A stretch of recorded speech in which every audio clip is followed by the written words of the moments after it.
Hello and welcome to The Drug Trip. This channel is here to feed the curiosity of those who would like to gain an insight to the effects of various drugs and substances through user experiences and stories, with our main goal being to entertain and reduce harm and abuse. We post regular trip reports every few days, so if you do enjoy these, we would really appreciate it if you subscribed. And more importantly, we love to hear our viewers' thoughts, opinions and experiences, so please leave something for us in the comment section and we may use it in a future video. Enjoy and be safe.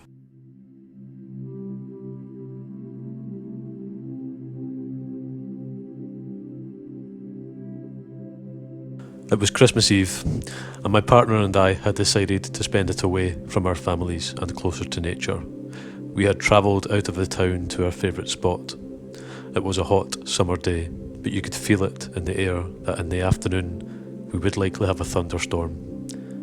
The area we were in was very beautiful. It was mostly open pastures nestled between the mountains. There were very few people around. Creeks, rivers and small brooks weaved the valley floor, and we spent most of the morning exploring indigenous sites in the surrounding valley. We had lunch at the local pub and a few beers before dropping the acid in the early afternoon. These were by far the strongest tabs I have ever had, and I cannot even guess how high the dose was. But one tab was enough to catapult me towards another reality. Prior to tripping, I had some reservations about the coming weather. The clouds were looming large and thunder was echoing in the distance. However, common sense was outweighed by a desire to dive deeper into hyperspace. Previous experience with this batch of tabs had yielded vivid, Aztec-like sacred geometries that I had since experienced simply using cannabis.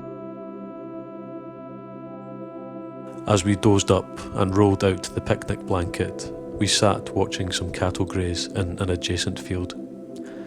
I checked my phone, and sure enough, the icons began to morph and dance on the screen. This is it, I thought.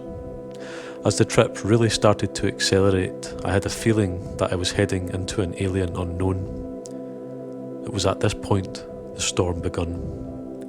A light rain fell, and for the most part it was pleasant. But as the acid kept increasing in intensity, the rain became more of a menace. Eventually the rain picked up, and we decided to sit in the car and wait it out. Hardly an ideal place to trip. We sat in the car and watched the cattle unfazed by the storm. I had hoped that the storm would pass and we would be able to sit outside, as the damp air and hot weather made the car somewhat of a sauna. However, the rain increased in intensity. I sat there thinking, here they come, feeling as though a presence was breaking through reality to try and make contact. My visuals were at first closed-eyed only, small black squares, and had started to appear and spin rapidly, forming complex geometric patterns. They seemed to invite me to follow them, and I refused, instead focusing on other things and steered the CEVs. Failing to shake the black squares, I opened my eyes and started to stare at the rain falling on the windshield. The rain slowly became overtaken by the pattern, a common experience we both had staring at our bathroom wall while tripping. The pattern is sort of like a cobweb-like image that becomes apparent, particularly on textured surfaces, on moderate LSD doses. It appears to spread centrally from the visual field in a T-like configuration.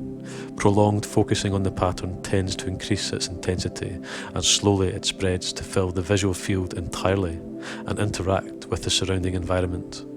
The pattern for me is associated with information being transferred. So at this point I was seeing the pattern, then those little black squares became apparent in the raindrops and they began to align along the vertices of the pattern. At this point my partner was enjoying watching the cows while I was fighting back a complete breakdown of my reality. I knew the experience was becoming too intense for me to resist, so I just decided to go with it. After a while, I felt the intensity drop ever so slightly, and I became more comfortable with the headspace that I was currently in. The pattern persisted, but the pulling sensation from the squares had stopped. In fact, they seemed to have retreated. and by now the body high was intense. I felt hot, thirsty, and my whole body felt like it was glowing. As we had been tripping for around an hour or two, now we had decided to smoke a joint at what we estimated was the peak of the experience. Previous experiments with joints and acid had resulted in an electrified feeling with synesthesia, colour splitting and increased 3D open-eyed visuals. We were keen to replicate these effects and observe them in a further, more sinister detail. The rain was still pouring, but the car was becoming uncomfortable, so we suited up in the most rainproof clothing we had, none of which, bar one raincoat, was actually weatherproof. However, we had hit our tripping stride and took it all as part of the fun. We set out with a joint in hand to smoke by the river and enjoy the light show. Basically, from here on out, the rain just continued to increase in intensity. Once we had found a nice tree to stand under, we lit the joint and happily blazed it while staring into the bushland. This is where it got weird. I started to see the pattern that I mentioned previously again, so I asked my partner what they were seeing. They described to me they were seeing the bathroom wall pattern spreading out over everything. I told them I saw the same thing. Then in the centre of the pattern, a icosahedron/hexagon-like shape began to emerge. It was spinning and covered in Aztec patterns. I described it to them, and they reported seeing the same thing. Fascinated by the shared visual experiences, we kept discussing the pattern and the shape that we were seeing. At this point, I felt as though we had entered some kind of Goosebumps episode. Two kids sneaking out, smoking weed, seeing an alien object.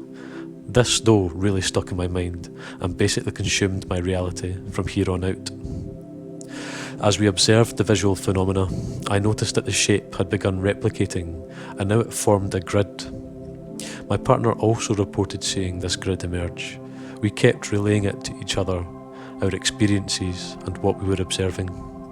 The grid appeared to expand infinitely in all directions through the earth and up into the sky. We stood on sections of the grid as we saw it continue to confirm that we were seeing the same thing.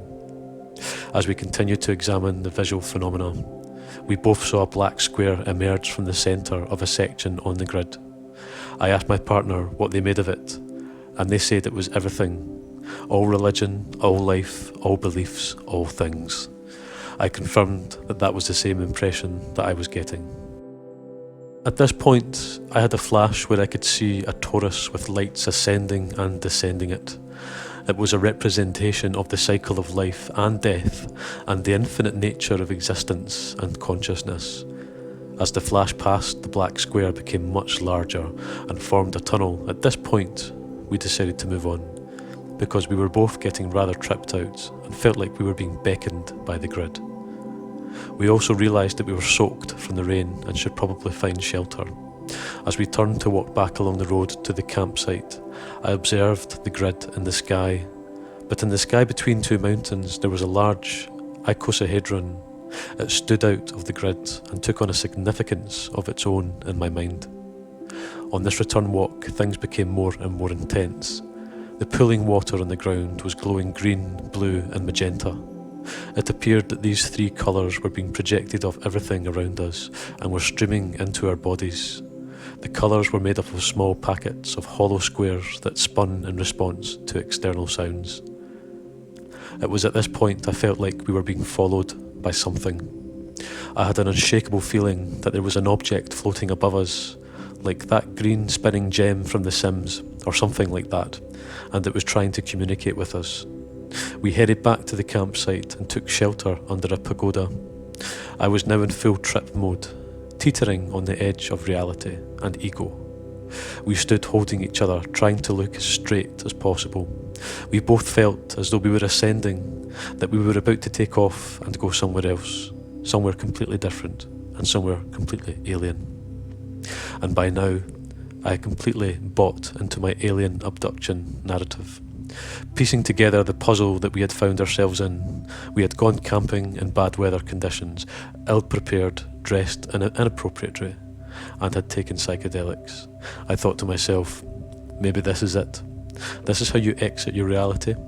This is what happens to those couples that report being abducted. This idea was less than impressed. My partner and I had completely shit on their trip and spun them into a negative space.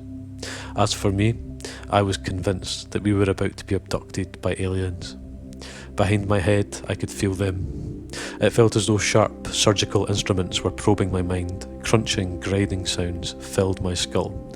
I could smell DMT. I felt bubbles travelling up my spine and through the back of my neck. I closed my eyes and the tunnel that I had seen smoking DMT appeared. Peering through was an odd face. The rising tones and high-pitched ringing set in, and I felt the same beckoning feeling again. I resisted. I didn't want to go. I knew that if I went with it, I would collapse. I was already freezing cold and soaking wet. There were other campers around, and I'd draw too much attention to myself, and that would result in a trip to the emergency room. My partner was now quite concerned and suggested that we move elsewhere. We returned to our tent to lie down, but it had been flooded. To me, this was another synchronistic sensation. They wanted us to go with them. My partner, despite how scared they later told me they were, handled it really well. We ended up back in the car in our underwear, drying ourselves out and trying to survive. In the car, continued to have incredible visions of the grid, of eternity, of life, death and rebirth. Eventually, after nearly 8 hours of insanity, I felt able to sleep. So when the rain stopped, we went back to the tent and begun the long spiral back to Earth. Some of the other sensations experienced throughout this trip involved complete disassociation with reality, lost time, and a very real sense that reality was a projection of the mind, that my partner and I were somehow one, and that we shared a reality and a destiny, that everything was an illusion, that we could ascend to become part of the grid. Consciousness is eternal and somehow linked to the grid. It was a long, strange trip.